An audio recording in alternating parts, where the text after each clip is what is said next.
What actions do you potentially see North Korea, Kim Jong-un, taking that are most concerning? And by that, I mean, putting aside for the moment what sort of capability they're building, what might they do offensively militarily? A few years back, I believe they sank a South Korean vessel. They launched some missiles at a South Korean-controlled island. Do you see similar things that North Korea could do?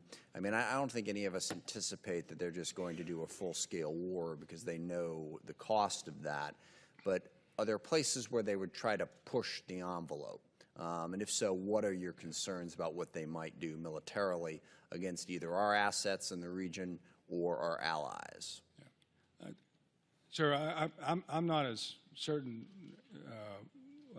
about this as you are, that North Korea won't do something precipitous because the. Oh, I'm not saying I'm certain they are. I'm asking what it would be. Well, I mean, it could be what we've seen before. I mean, right. Which provocations like the sinking of the Chonan or the attacks on Waipido Island and the continuing evolution of their nuclear and their ballistic missile testing. Right. So all of that. Just to be clear in the purpose of the question, I'm not at all certain that they're not going to do something. I am confident.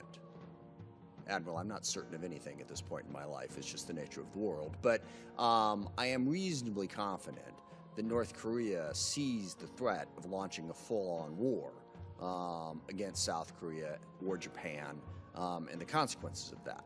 What I'm worried about is that they will do these sort of little small things thinking they can get away with it and be wrong. And I'm trying to get a greater clarity of what those small things are, which is why I cited those two previous examples.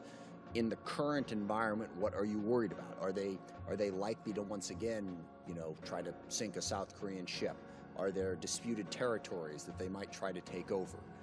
Where should we be looking for that small thing that could lead to the larger, much more dangerous war? First off, sir, I don't share your confidence that North Korea is not going to attack either South Korea or Japan or the United States or our territories or our states or parts of the United States once they have the capability. I mean, unprovoked, do you think that? I won't say that they will, but I don't share your confidence that they won't, with absolute certainty that they won't do that. I think they... Not absolutely certain, just playing the percentages here, but right. Go ahead. All right. But I believe that we have to look at North Korea as if Kim Jong-un will do what he says.